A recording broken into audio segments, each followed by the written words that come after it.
Olá, queridos. Chegamos ao 19º capítulo de Atos dos Apóstolos, terceira viagem missionária de apóstolo Paulo. E Atos 19 é um capítulo com muitos eventos, com muitas crises, batalhas que o apóstolo Paulo tem que enfrentar. E a cidade de Éfeso vai ser o centro nervoso de tudo que vai acontecer aqui.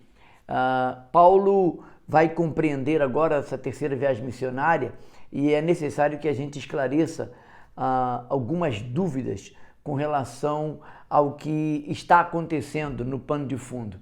Paulo está indo para Éfeso porque ele agora precisa alcançar a principal cidade, que é a cidade de Éfeso. É uma cidade satélite e dali saíam muitas informações, havia muito povo ali que Deus queria salvar. Então Paulo vai empreender com clareza e com muito foco, e esta cidade foi a cidade que ele ficou mais tempo na sua obra de evangelização e discipulado, porque Paulo investia no discipulado.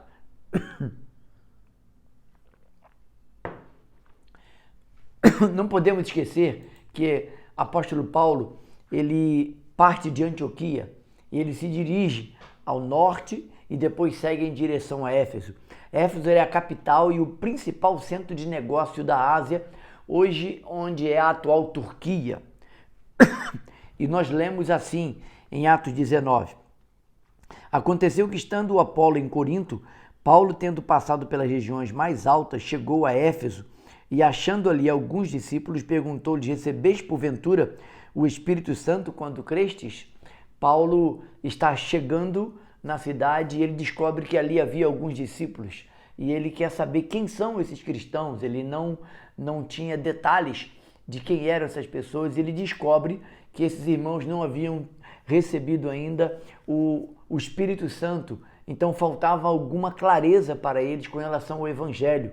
Paulo permanece ali por 2 anos, 3 meses, alguns comentam um pouco mais de tempo, e ali faz muitos discípulos.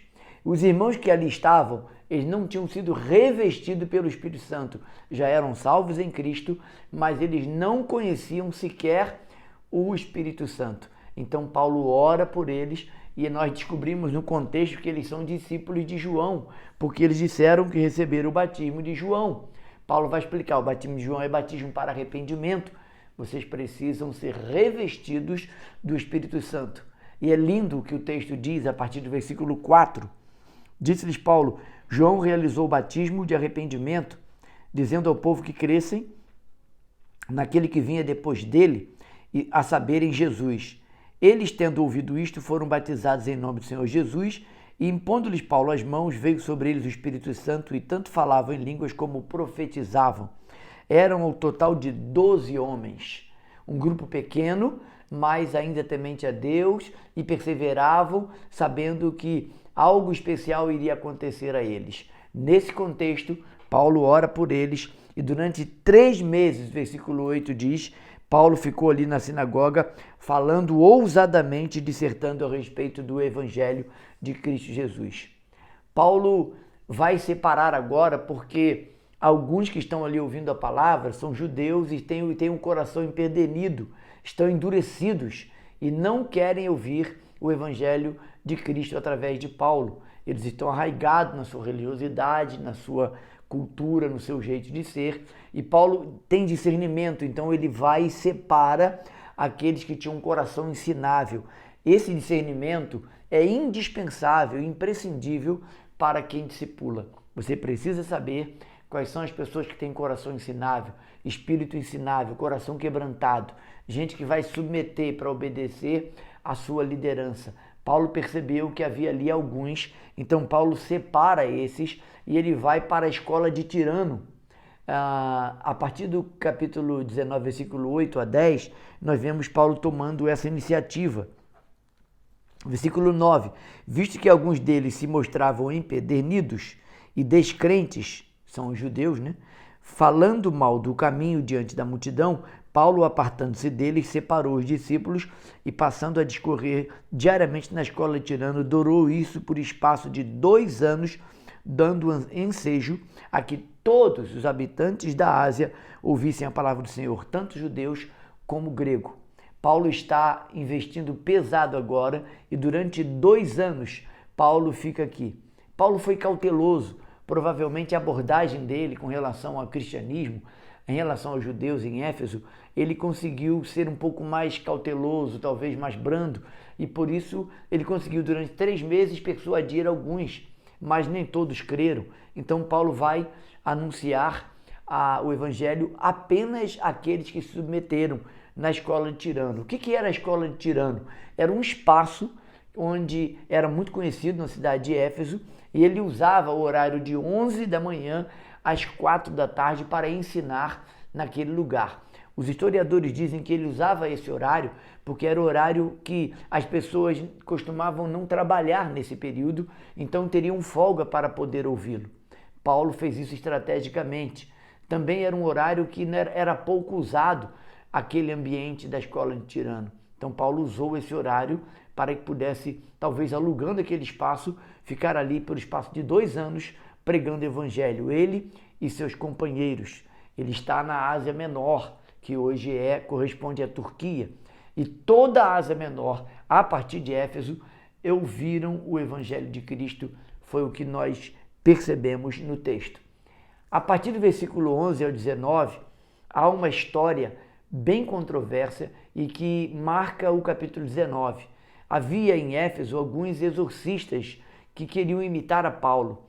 Esses filhos de Seva, eles são filhos do sumo sacerdote. Eles foram espancados pelo endemoniado, porque eles queriam expulsar demônios só falando no nome de Jesus. E o texto vai nos mostrar que aqueles demônios sabiam que era Jesus, conheciam Paulo, mas eles disseram: vocês, nós não sabemos quem são. E eles saíram dali e foram muito envergonhados, porque saíram machucados, feridos e nu, diz o texto. Atos 19, 15 e 16. Mas o espírito maligno lhe respondeu: conheço a Jesus e sei quem é Paulo, mas vós quem sois? E o possesso do espírito maligno saltou sobre eles, subjugando a todos de tal modo que prevaleceu contra eles, que desnudo e ferido fugiram daquela casa. A vergonha que eles passaram, na verdade, foi um grande alarde e um movimento favorável ao evangelho, porque o nome do Senhor passou a ser mais engrandecido. E o versículo 17 nos mostra isso. Chegou este fato ao conhecimento de todos, assim judeus como gregos, habitantes de Éfeso. Veio temor sobre todos eles e o nome do Senhor Jesus era engrandecido. Aquilo que parecia ser algo escandaloso trouxe, na verdade, abertura para o evangelho de Cristo. Paulo sabe disso. Os que praticavam o ocultismo ali naquela cidade de Éfeso, uma cidade muito idólatra, muito idólatra ali, havia muitos ídolos e havia templos também para adoração. Diana era a principal deusa ali que era adorada naquela cidade, e muitos ali praticavam o ocultismo. E alguns desses, vendo as maravilhas que Deus fazia através de Paulo e seus discípulos, eles entregaram a vida a Cristo. E alguns desses exorcistas, ocultistas, eles trouxeram para a praça pública e queimaram seus livros de magia. E diz o texto que fosse somar a soma de tudo aquilo que foi daquela grande fogueira, chegava a 5.000 moedas de prata. Para que nós tenhamos uma ideia equivalente desse valor, 50.000 moedas de prata equivale a 138 anos de trabalho de um trabalhador rural. Era muito dinheiro. Isso trouxe um despertamento e um alvoroço naqueles que viviam da idolatria e viviam das imagens que ali eram feitas. Uma lição que fica para nós nesse contexto dos filhos de Seva é que ser religioso não muda a sua condição diante de Deus nem dos demônios. A lição que fica para nós é que apenas usar o nome de Jesus não é suficiente. É necessário, é preciso obedecer a palavra e praticá-la. Essa advertência eu fico com ela para mim e compartilho ela com você. Obedecer é melhor do que sacrificar. Aqueles homens, filhos do sumo sacerdote, não tinham autoridade, não tinham o poder do Espírito, porque na verdade eles não criam na palavra e muito menos obedeciam. Nós estamos chegando no versículo 20 e nós vamos ter aqui um 8º relato do crescimento da igreja em Atos dos Apóstolos. Ela se expandiu, chegou à Ásia Menor, mas Lucas faz um parêntese e ele mostra o quanto esse crescimento foi importante. Ele diz no versículo 20, assim a palavra do Senhor crescia e prevalecia poderosamente.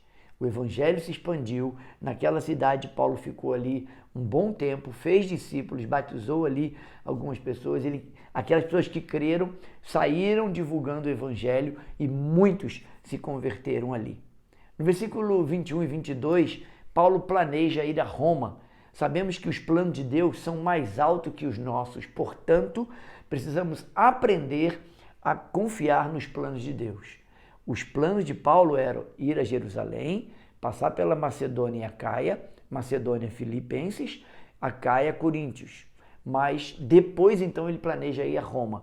Esse era o plano de Paulo. Deus tinha outros planos, por isso Lucas vai interromper esse relato e vai continuar a história, porque agora em Éfeso vai acontecer um outro tumulto ainda maior. A ida de Paulo a Jerusalém provavelmente era para levar ajuda aos irmãos necessitados da Judéia. Quando lemos 2 Coríntios 8 e 9, percebemos Paulo exortando a igreja de Corinto para que não demorasse a levantar aquela oferta. Timóteo e Erasto vieram de Macedônia, que é a igreja de Filipenses, trazendo as ofertas. O versículo 22 diz isso. A partir daí é que Paulo, esperando eles trazer as ofertas, foi levar as ofertas até Jerusalém. Por isso ele planeja ir a Jerusalém. Versículo 22. Tendo enviado a Macedônia 2 daqueles que lhe ministravam, Timóteo e Erasto, permaneceu algum tempo na Ásia. Paulo percebeu a necessidade de ficar ali enquanto os irmãos iriam à Macedônia e trazer ofertas para ser entregue a ajuda aos irmãos necessitados na Judéia. Algum evento muito triste aconteceu na Judéia e havia fome, havia pobres necessitados ali, irmãos em Cristo. Paulo recebe essa notícia, então ele levanta essas ofertas na Macedônia e Acaia, Macedônia, Filipenses, Acaia, a igreja de Coríntios. Todas as vezes que você lê Macedônia, você vai lembrar da igreja de Filipenses. Toda vez que você lê Acaia, você vai lembrar da igreja de Corinto. Grave isso, é importante para o contexto de Atos dos Apóstolos. Chegamos ao versículo 23. Esse é o 6º episódio dentro do contexto de Atos 19. Agora é o último episódio, de 21 a 41. Os ourives da cidade de Éfeso ficaram preocupados com o prejuízo que o evangelho trouxe às fábricas de imagem. Demétrio se levanta como líder desse movimento contra apóstolo Paulo e seus discípulos. Ele toma a liderança desse movimento. No versículo 24 nós lemos: Pois um ourive chamado Demétrio, que fazia de prata nichos de Diana e que dava muito lucro aos artífices, convocando juntamente com os outros da mesma profissão, disse-lhes: Senhores, sabeis que deste ofício vem a nossa prosperidade. E aí ele vai trabalhar num disfarce, na verdade, né? Por trás da religiosidade aparente está uma ganância. Ele está preocupado com o prejuízo, a falta do lucro que eles tinham. Era muito lucro porque era uma cidade muito idólatra. O tumulto foi tão grande que por 2 horas eles gritavam que Diana é que era a deusa verdadeira. Versículo 31 a 34 nós vemos essa informação. O montim se levantou e muitos gritavam. Também as hierarcas, que eram amigos de Paulo, mandaram rogar-lhes que não se arriscasse indo ao teatro. Quando Paulo vê esse tumulto acontecendo, ele tenta ir lá para tentar acalmar e proteger os irmãos que estão em represália, mas ele é aconselhado pelos irmãos a não irem, e os discípulos impedem Paulo de ir, porque provavelmente ele seria apedrejado e morto, e os discípulos não queriam isso, Deus o poupou. Uns, pois, gritavam de uma forma, outros de outra, porque a assembleia caíra em confusão, e na sua maior parte nem sabiam por que motivo estavam reunidos. Então tiraram Alexandre dentre a multidão, impelindo os judeus para a frente. Este, acenando com a mão, queria falar ao povo. Quando, porém, reconheceram que era judeu, todos, a uma voz, gritavam por espaço de quase 2 horas: grande é a Diana dos Efésios. Entra em cena um homem chamado escrivão da cidade. Não sabemos o seu nome, Dr. Lucas não nos informa o nome, mas era uma autoridade na cidade de Éfeso. E ele toma a palavra e ele consegue colocar em ordem a situação que quase se tornava insustentável. Versículo 35 e 36, lemos a palavra desse escrivão. O escrivão da cidade, tendo apaziguado o povo, disse: Senhores Efésios, quem porventura não sabe que a cidade de Éfeso é a guardiã do templo da grande Diana e da imagem que caiu de Júpiter? Ora, não podendo isto ser contraditado, convém que vos mantenhais calmos e nada façais precipitadamente. Ele coloca a ordem na situação, leva o povo a acalmar-se.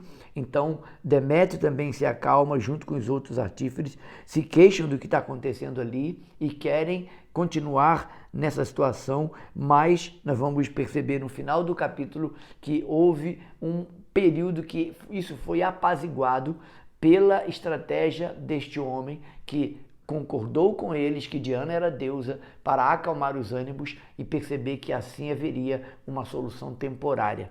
Esse homem foi usado por Deus e nós percebemos que Deus usa quem Ele quer, a hora que quer.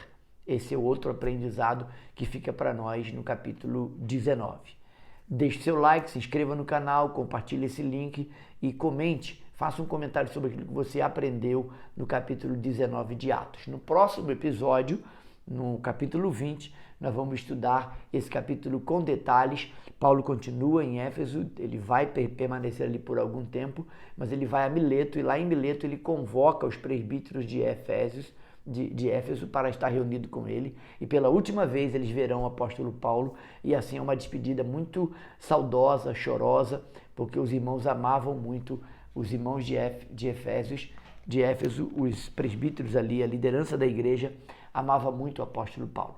Leia o capítulo 20, é importante que você fique situado com a história. Eu apenas estou fazendo um resumo e tirando algumas lições práticas para a nossa vida. Eu sou o pastor Wanderley Andrade, este é o canal Palavra de Esperança, ele existe para abençoar a sua vida. Um forte abraço, te vejo no próximo episódio, se Deus assim permitir. Até lá!